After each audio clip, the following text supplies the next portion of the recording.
Bagaimana jika saya beritahu Anda tentang sebuah filosofi kuno yang bisa membuat Anda kebal terhadap gejolak hidup? Sebuah sistem yang telah digunakan oleh para kaisar, budak, jenderal, dan pengusaha selama 2000 tahun untuk tetap tenang di tengah kekacauan. Ini bukan sihir, ini stoikisme. Dan dalam 7 menit ke depan, Anda akan menemukan bagaimana prinsip-prinsip sederhananya dapat secara fundamental mengubah cara Anda melihat dunia. Mari kita melangkah ke Yunani kuno dan Roma, tapi bukan untuk ceramah sejarah yang membosankan. Kita mencari alat praktis untuk pikiran. Stoikisme berawal di Athena, namun mencapai kejayaan sejatinya di Roma, berkat 3 tokoh yang sangat berbeda. Seneca, penasihat terkaya Kaisar Nero yang kejam, Epictetus, seorang mantan budak yang menjadi salah satu guru terhebat, dan Marcus Aurelius, orang paling berkuasa di dunia, Kaisar Roma. Jika ini berhasil bagi mereka, di masa-masa penuh gejolak mereka, maka pasti akan berhasil juga bagi kita. Jadi, bagaimana kita memulai pemahaman stoicisme yang sederhana ini? Dimulai dari gagasan utama yang menjadi fondasi segalanya. Dan ini mungkin merupakan perangkat stoa yang paling ampuh, sekaligus yang paling sederhana. Mereka menyebutnya dikotomi kendali. Bayangkan hidup Anda sebagai 2 lingkaran. Satu lingkaran kecil tapi sangat terang. Itulah lingkaran kendali Anda. Di dalamnya ada pikiran, penilaian, keputusan, dan tindakan Anda. Dan hanya itu. Ini adalah kerajaan pribadi Anda, tempat Anda menjadi penguasa absolut. Di sekelilingnya, ada lingkaran besar tak terbatas yang berisi hal-hal di luar kendali Anda. Seperti opini orang lain, kemacetan lalu lintas, cuaca, masa lalu, atau peristiwa global. Kaum Stoa mengatakan, semua kecemasan dan penderitaan kita muncul karena kita berupaya memaksakan hal-hal dari lingkaran luar masuk ke lingkaran dalam. Kita marah pada kemacetan, seolah kemarahan kita bisa menghilangkannya. Kita khawatir karena kritik, seolah kekhawatiran kita akan membuat orang mengubah pandangannya. Ini sama saja dengan mencoba mengendalikan angin, sia-sia dan melelahkan. Rahasia ketenangan adalah dengan memfokuskan 100% perhatian dan usaha kita hanya pada lingkaran kecil kita. Bukan pada apa yang terjadi pada Anda, melainkan pada bagaimana Anda menyikapinya. Disitulah letak satu-satunya dan kekuatan sejati Anda. Nah, sekarang mari kita lihat bagaimana konsep ini bekerja dalam praktiknya. Mari kita ambil contoh tokoh stoik paling menonjol, Marcus Aurelius. Bayangkan saja, dia adalah Kaisar Roma, orang paling berkuasa di planet ini. Seharusnya dia bisa mengendalikan apa saja sesuai kehendaknya. Tapi dia lebih bijaksana. Dia sangat memahami bahwa dia tidak bisa mengendalikan pengkhianatan di Senat, wabah penyakit yang melanda kekaisaran, maupun suku-suku barbar di perbatasan. Lalu, apa yang dia lakukan? Setiap malam, duduk di tenda dinginnya selama kampanye militer, dia menulis. Dia menulis jurnal pribadi yang kini kita kenal sebagai Meditations. Itu bukan buku untuk umum, melainkan percakapan dengan dirinya sendiri. Dia terus-menerus mengingatkan dirinya sendiri. Tugasmu bukanlah mengalahkan semua musuh dan mengubah dunia. Tugasmu adalah menjadi orang baik saat ini. Bereaksi terhadap apa yang terjadi dengan keberanian, keadilan, dan kebijaksanaan. Dia secara konsisten mengalihkan fokusnya ke lingkaran kendali internalnya. Jika orang paling berpengaruh di zamannya melihat kekuatan dalam mengelola diri sendiri, bukan dunia, mungkin ada sesuatu di dalamnya untuk kita juga, bukan? Sekarang, mari kita beralih dari kaisar kepada penasihatnya, Seneca. Tidak seperti Marcus Aurelius yang berada di puncak kekuasaan, posisi Seneca jauh lebih rentan. Ia adalah salah satu orang terkaya di Roma, seorang dramawan terkenal dan politikus berpengaruh. Namun ia punya satu masalah yang agak spesifik. Atasannya adalah Kaisar Nero. Dan Nero terus terang, bukanlah atasan terbaik. Bayangkan saja pemimpin paling toksik, tidak terduga, dan berubah-ubah yang bisa Anda bayangkan. Lalu kalikan 1000. Setiap hari Seneca pergi bekerja tanpa tahu apakah ia akan dipuji atau diperintahkan untuk dibunuh. Apa yang bisa ia kendalikan dalam situasi seperti itu? Jelas bukan ledakan kemarahan Nero. Dan bukan pula paranoianya. Seneca hanya bisa mengendalikan dirinya sendiri, reaksinya, nasihatnya, dan martabatnya. Ia mengajarkan bahwa peristiwa eksternal, bahkan ancaman kematian dari seorang tiran sekalipun, tidak dapat menggoyahkan benteng internal kita jika kita sendiri tidak mengizinkannya. Hidupnya menjadi pelatihan ekstrim dalam menjaga penguasaan diri. Dan pelajaran-pelajarannya masih relevan hingga kini bagi siapapun yang berhadapan dengan orang-orang sulit atau stres di tempat kerja. Sekarang mari kita beralih dari puncak kekuasaan ke lapisan paling bawah masyarakat untuk bertemu dengan Stoikus Agung ketiga, Epictetus. Dan kisahnya ini barangkali adalah yang paling luar biasa. Epictetus adalah seorang budak. Dia tidak memiliki apapun, bahkan tubuhnya sendiri. Konon, tuannya yang kejam suatu ketika dalam kemarahan memutar paksa kakinya. Epictetus dengan tenang berkata, "Hati-hati, nanti patah." Tuannya melanjutkan, dan tulang itu pun patah. Epictetus hanya berujar, "Sudah kubilang, kan?" Dia tidak berteriak, tidak menangis, tidak memohon. Mengapa? Karena dia sudah lama memahami rahasia utama stoikisme. Tubuhnya bisa dibelenggu, kakinya bisa dipatahkan, dia bisa dijual atau bahkan dibunuh. Semua itu berada di lingkaran luar, di luar kendalinya. Namun pikirannya, penilaiannya, dan pilihannya tetap sepenuhnya bebas. Dia membuktikan bahwa seseorang bisa menjadi budak secara lahiriah, namun seorang raja di dalam. Epictetus menunjukkan bahwa kebebasan sejati tidak bergantung pada keadaan eksternal. Itu adalah keadaan pikiran. Dan jika seorang mantan budak mampu menemukan kebebasan dalam kondisi seperti itu, lalu apa yang menghalangi kita untuk menemukannya dalam masalah sehari-hari kita? Namun tunggu dulu. Setelah semua kisah tentang kaisar dan budak yang tetap tenang di hadapan maut, mungkin muncul pertanyaan yang wajar di benak Anda.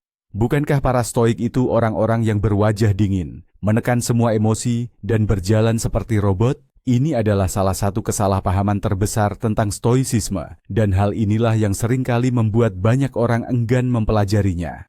Mari kita luruskan mitos ini sekarang juga. Para stoik tidak menganjurkan kita untuk menjadi mati rasa atau tanpa emosi. Sebaliknya, mereka menganjurkan untuk menjadi bijaksana.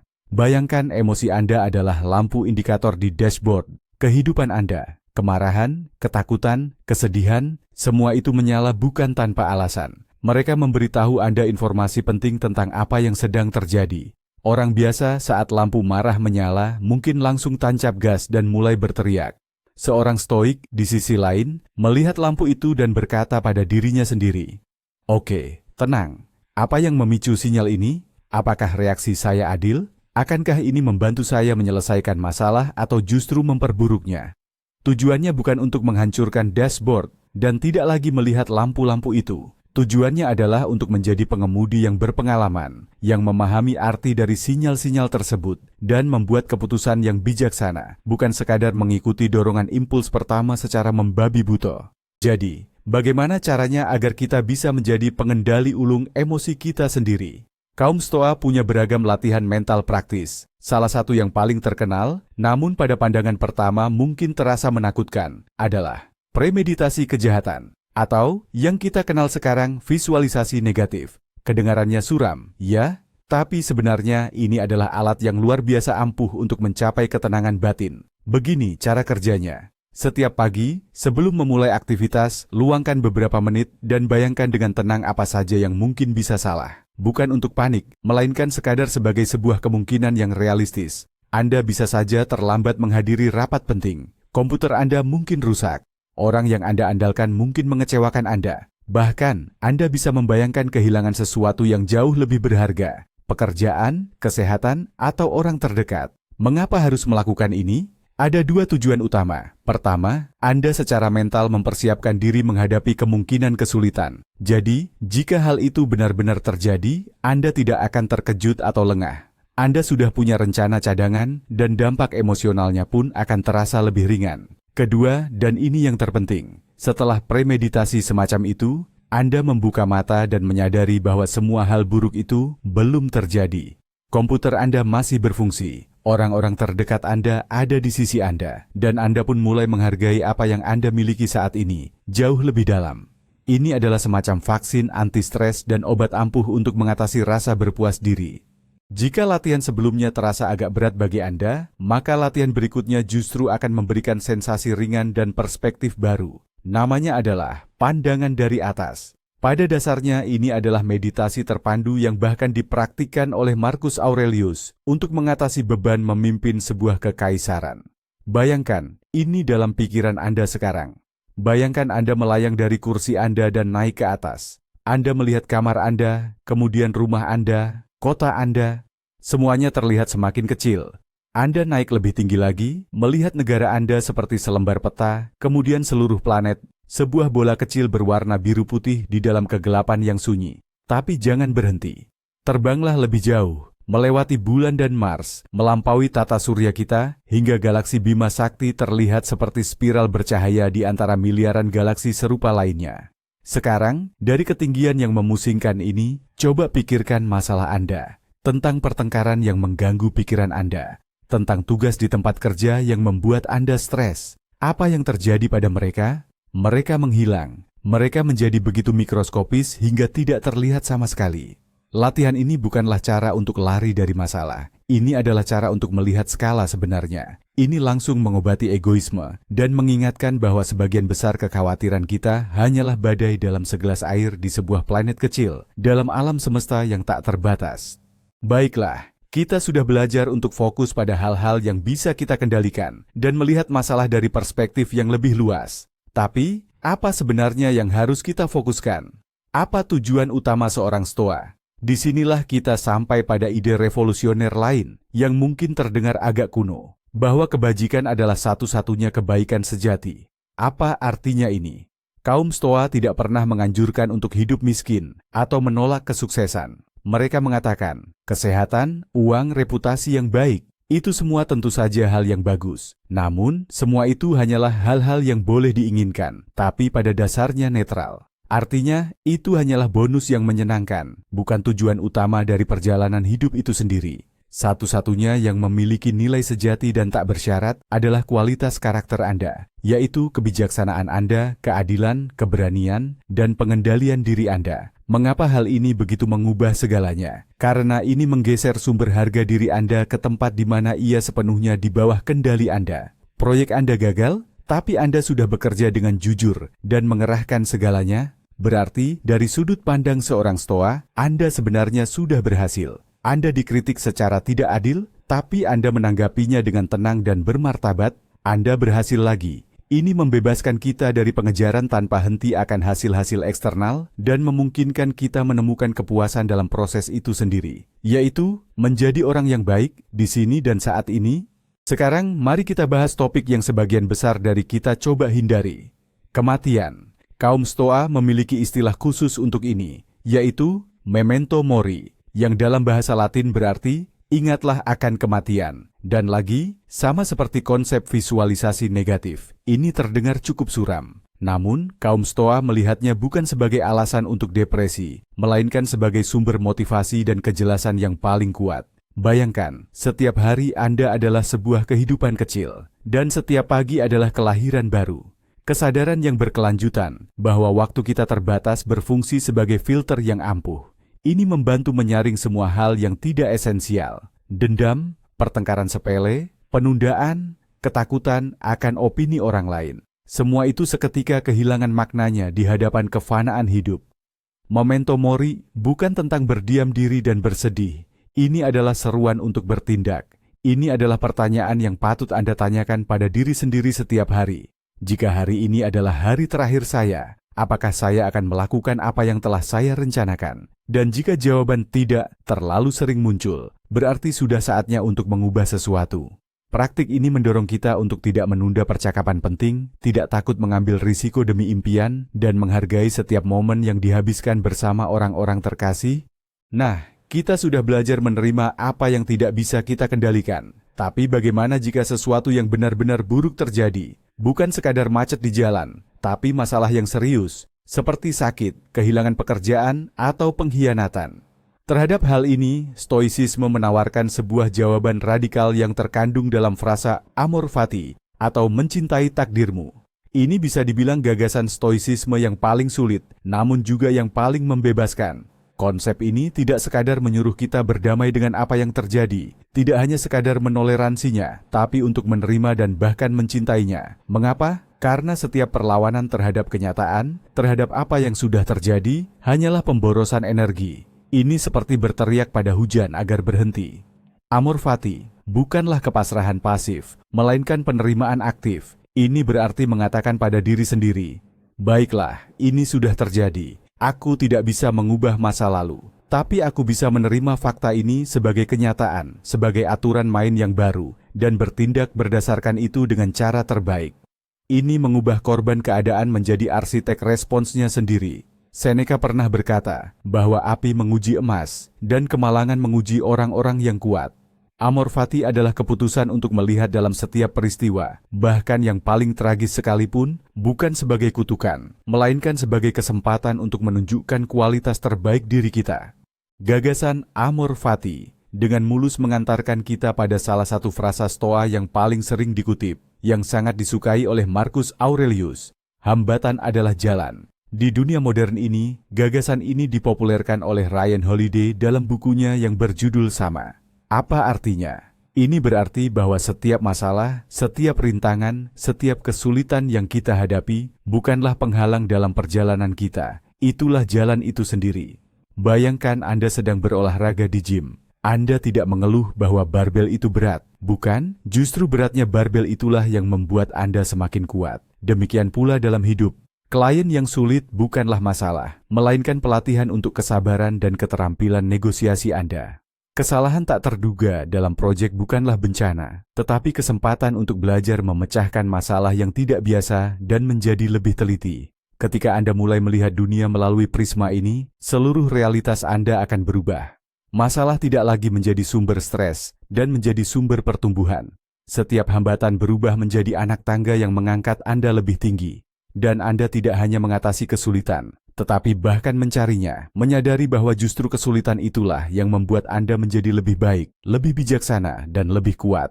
Baiklah, kita sudah mendalami banyak gagasan penting, dikotomi kendali, sudut pandang yang lebih luas, amor fati atau mencintai takdir, dan mengubah rintangan menjadi jalan. Tapi, bagaimana kita mengubah semua teori ini menjadi praktik sehari-hari?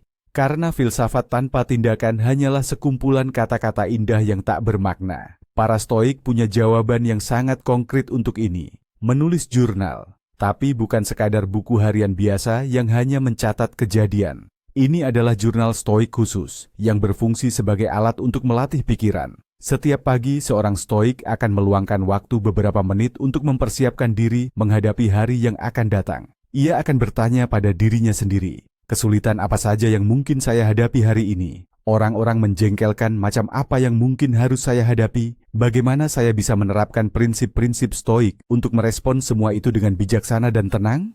Ini adalah semacam simulasi mental untuk hari itu. Dan di malam hari, sebelum tidur, ia akan kembali membuka jurnalnya untuk menganalisis hari yang telah berlalu. Ia akan bertanya pada dirinya sendiri, apa yang sudah saya lakukan dengan baik? Di mana saya berbuat salah? Kapan atau di mana saya menyerah pada kemarahan atau ketakutan? Apa yang bisa saya lakukan dengan lebih baik? Ini bukan bentuk penyiksaan diri. Sebaliknya, ini adalah evaluasi diri yang jujur dan konstruktif, layaknya seorang atlet yang menganalisis performanya setelah sesi latihan. Kebiasaan sederhana ini, yang hanya membutuhkan waktu 10-15 menit sehari, memungkinkan kita untuk terus mengkalibrasi kompas batin kita dan mengubah filsafat dari sekadar teori menjadi keterampilan hidup yang nyata. Hal paling mengejutkan dalam mempelajari stoisisme adalah kesadaran bahwa orang yang paling brilian dalam merumuskan ide kebebasan batin justru adalah seorang budak. Epictetus timpang, ia dimiliki oleh tuan yang kejam, yang konon mematahkan kakinya. Namun, Epictetus mengajarkan bahwa tuan sejati adalah mereka yang menguasai pikirannya sendiri. Tubuhnya boleh saja dirantai, tapi penilaiannya, pilihannya, dan kehendaknya tetaplah bebas. Pada saat yang sama, tuannya, yang memiliki kekuasaan penuh, justru menjadi budak bagi kemarahan, ketakutan, dan keinginannya sendiri. Sebuah ironi yang mencengangkan, bukan? Sebuah filosofi yang membuat seorang budak lebih bebas daripada tuannya. Stoicisme bukanlah tentang berwajah datar atau menekan emosi. Ini adalah sebuah sistem operasi untuk pikiran yang memungkinkan kita menjaga ketenangan dan kejernihan dalam kondisi apapun. Ia mengajarkan kita untuk membedakan apa yang bisa kita ubah dari apa yang tidak, serta menemukan peluang di setiap rintangan. Ini adalah jalan menuju ketahanan batin dan kebebasan sejati. Terima kasih telah menonton video ini sampai akhir. Jika ide-ide ini Anda rasa bermanfaat, jangan lupa berikan like dan subscribe channel ini agar tidak ketinggalan video-video terbaru kami. Nah, sekarang pertanyaan untuk Anda. Prinsip Stoik, mana yang paling relevan dengan kehidupan Anda saat ini? Tuliskan di kolom komentar, saya akan sangat senang membacanya.